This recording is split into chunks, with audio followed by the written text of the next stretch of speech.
Salut les amis, c'est Paolo. Bienvenue sur FastProg. Nous allons voir ensemble le raccordement, le fonctionnement et le réglage des fins de course sur les moteurs ATS 230 volts, ouvrant vers l'intérieur de la propriété. Je prépare actuellement un tuto sur le réglage des fins de course pour un portail ouvrant vers l'extérieur, à retrouver bientôt sur la chaîne. Comme d'habitude, je vous laisserai des vidéos en rapport avec celle-ci à la fin de ce tuto. N'oubliez pas de vous abonner afin de m'encourager, d'être informé de la sortie des tutos, de découvrir le monde facile de FastProg et de garder à portée de main une mine d'infos sur le matériel camé. Avant tout, si vous rencontrez des difficultés à mettre en service votre installation, autre que les fins de course, je vous conseille de chercher sur la chaîne le tuto de mise en service de votre carte électronique afin de vérifier le bon réglage du temps de fonctionnement de la course des moteurs. Vous reviendrez sur cette vidéo lorsque votre installation sera totalement opérationnelle et s'il ne subsiste uniquement que des problèmes de course trop longues ou incomplètes de vos moteurs. Par contre, si un de vos moteurs ou les deux ne fonctionne pas dans un sens, ou ne bouge ni dans un sens, ni dans l'autre, cela peut provenir d'un dysfonctionnement des contacts de fin de course. Je vous expliquerai dans cette vidéo comment désactiver le système de fin de course, ce qui vous permettra de faire fonctionner vos moteurs, mais cela implique qu'il faudra impérativement que vous ayez disposé des butées de fin course au sol pour ce mode de fonctionnement. Voici représenté le moteur. Il n'y a pas de moteur droite ou gauche, c'est le même pour les deux côtés. Le moteur est pré-câblé et équipé de son condensateur. Il vous suffira de raccorder le commun et les deux phases venant de la carte de commande. Voici le schéma de câblage de vos moteurs. Intéressons-nous à l'endroit où l'on va pouvoir régler les fins de course. En notant le capuchon en bout du profilet moteur, nous découvrons les deux vis de réglage A et C. Voici à quoi ressemble le groupe de fin de course derrière ces vis. La vis A vous permettra de déplacer le micro-contact de réglage de l'ouverture. La vis C vous permettra de déplacer le micro-contact de réglage de la fermeture. Je vais schématiser le groupe fin de course dans le moteur. Nous avons les vis A et C et les micro-contacts sur chacune d'elles. Lorsque vous tournerez vos vis pour le réglage des fins de course, ce que je vous conseille de faire à l'aide d'un tournevis et non d'une visseuse, il ne faudra pas forcer si vous sentez un point dur. Effectivement, la partie violette représentée sur le schéma n'est pas filetée, donc si vous déplacez le micro-contact trop loin et dépassez la partie verte, vous ne pourrez plus redéplacer le contact en arrière, car il ne sera plus sur la partie filetée de la vis. De l'autre côté, la vis est fixée dans le profilet. Et sur l'autre vis, un écrou empêche que le contact sorte. Ces contacts sont d'origine câblés sur le bornier moteur. Fil noir pour le contact fin de course fermeture, et fil rouge pour le contact fin de course ouverture. Et là, la tige actionnée par la vis sans fin, sur laquelle j'ai représenté en bleu foncé, la pièce qui actionnera les contacts de fin de course. Je vous rappelle que cette vidéo concerne uniquement le réglage des fins de course dans le cas où vos vantaux sont disposés pour effectuer une ouverture vers l'intérieur. Positionnez vos vantaux à mi-course, verrouillez-les, et remettez la carte de commande sous tension. Observons comment fonctionnent les fins de course lors du mouvement des vantaux. Concentrons-nous d'abord sur le moteur de gauche. Envoyez une commande. Le portail s'ouvre. Dans notre exemple, le moteur de gauche s'est arrêté avant l'ouverture complète. Si le moteur de droite est allé jusqu'à la butée au sol, alors on est bon.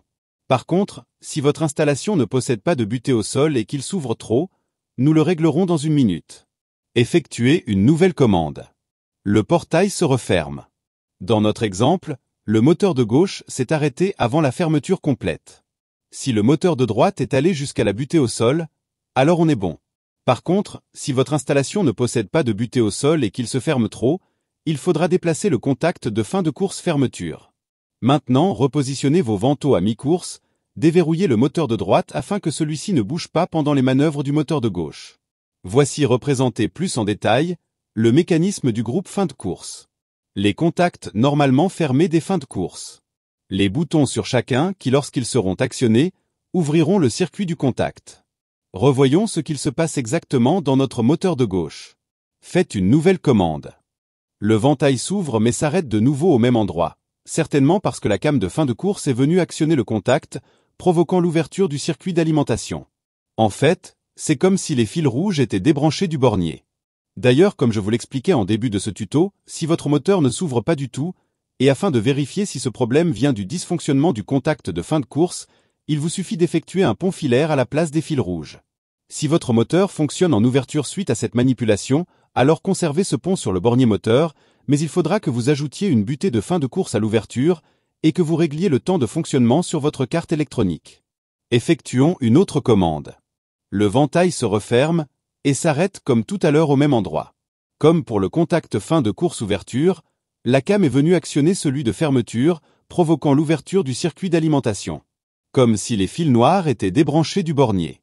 Si votre moteur ne fonctionne pas du tout en fermeture, alors comme je vous l'ai décrit pour le problème en ouverture, effectuez un pont à la place des deux fils noirs. Passons au réglage du fin de course d'ouverture. Dans notre exemple, nous souhaitons que le ventail ouvre plus. Il faudra donc tourner la vis A sans toucher à l'écrou autour de celle-ci dans le sens inverse des aiguilles d'une montre, afin de déplacer le contact plus loin en ouverture. À savoir que 12 tours de vis déplaceront le contact d'1 centimètre sur la vis.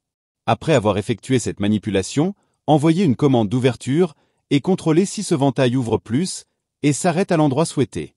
Dans mon exemple, il va effectivement plus loin, mais pas encore assez, il me suffira d'ajouter des tours de vis A dans le sens anti-horaire pour l'ouvrir un peu plus.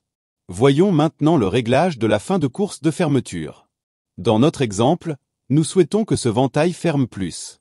Il faudra donc tourner la vis C, sans toucher à l'écrou autour de celle-ci, dans le sens des aiguilles d'une montre, afin de déplacer le contact plus loin en fermeture. Comme pour la vis A, 12 tours de vis déplaceront le contact d'1 centimètre sur la vis. Après avoir effectué cette manipulation, envoyez une commande de fermeture et contrôlez si ce ventail ferme plus et s'arrête à l'endroit souhaité ou à la butée au sol. Et si besoin, jouez avec la vis C pour optimiser votre réglage. Remarquez que dans notre exemple, le contact n'est pas activé, mais puisque nous avons une butée au sol en fermeture, pas besoin de le faire intervenir plus tôt. Si vous n'avez pas de butée au sol et que votre ventail est parti trop loin en fermeture, alors il faudra déplacer le contact fermeture afin qu'il intervienne plus tôt en tournant la vis C dans le sens anti-horaire. Repositionnez ce ventail à mi-course et déverrouillez-le. Occupons-nous du moteur de droite, que nous allons reverrouiller. Envoyez une commande d'ouverture et observez ce qu'il se passe dans le moteur. Le ventail s'ouvre trop. Normal, le contact de fin de course d'ouverture est positionné trop loin. Renvoyez une fermeture. Dans notre exemple, le ventail se ferme jusqu'à la butée, donc pas de problème.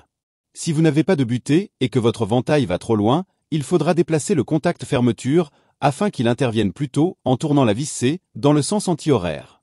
Concernant l'ouverture, nous allons le déplacer afin qu'il intervienne plus tôt. Pour cela, tournez la vis A dans le sens des aiguilles d'une montre. Il ne reste plus qu'à essayer la commande et voir si votre ventail s'arrête à l'endroit souhaité et optimiser ce réglage si cela n'est pas le cas à l'aide de la vis A. Voilà. Pour résumer, en vissant la vis A vers le plus, vous déplacerez le contact plus loin dans le sens de l'ouverture. Et de la même manière, en vissant la vis C vers le plus, vous déplacerez le contact plus loin dans le sens de la fermeture. Si vous êtes équipé d'un ohmmètre, voici la méthode de réglage décrite dans la notice camée des moteurs ATS30.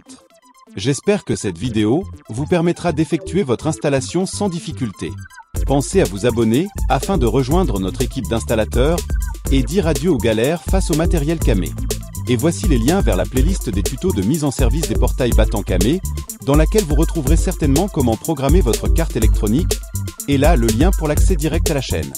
Arrivederci, alla prossima!